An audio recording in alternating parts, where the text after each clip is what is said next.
मास के महात्म का दूसरा अध्याय श्रवण करते हैं। भगवान श्री कृष्ण आगे बोले, हे प्रिय, जब गुणवती को राक्षस द्वारा अपने पति एवं पिता के मारे जाने का समाचार मिला तो वह विलाप करने लगी। हाँ नाथ, हाँ पिता, मुझको त्याग कर तुम कहाँ चले गए? मैं अकेली स्त्री तुम्हारे बिना अब क्या करूं? अब मेरे भोजन, वस्त्र आदि की व्यवस्था कौन करेगा? घर में प्रेम पूर्वक मेरा पालन पोषण कौन करेगा? मैं कुछ भी नहीं कर सकती। मुझ विधवा की कौन रक्षा करेगा? मैं कहाँ जाऊं? मेरे पास तो अब कोई ठिकाना भी नहीं रहा। इस प्रकार विलाप करते हुए गुणवती चक्कर खाकर धरती पर गिर पड़ी और बेहोश हो गई।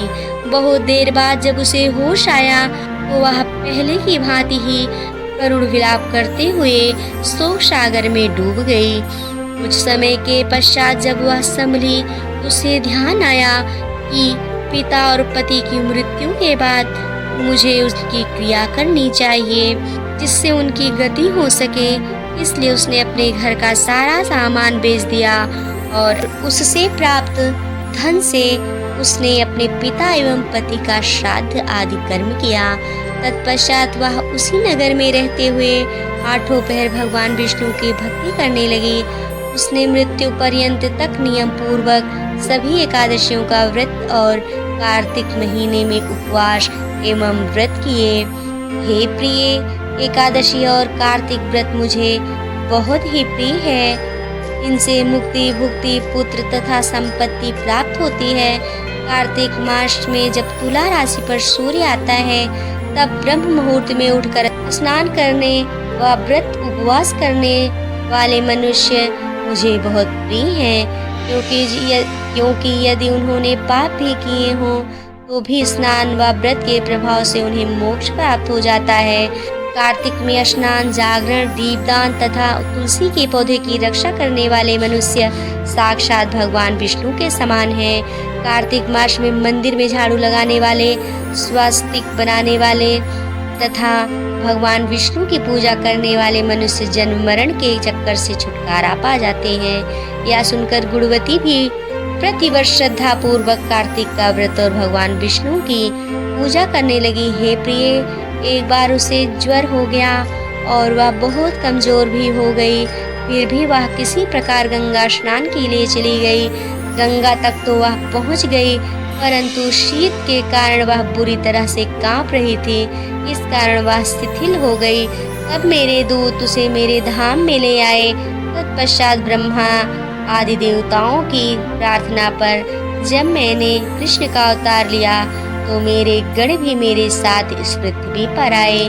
जो इस समय यादव हैं, तुम्हारे पिता पूर्व जन्म में देव शर्मा थे, तो इस समय सत्राजित हैं।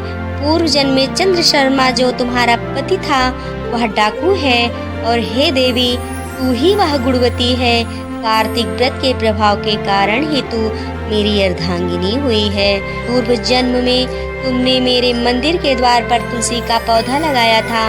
इस समय वह तेरे महलों के आंगन में कल्प वृक्ष के रूप में विद्यमान है।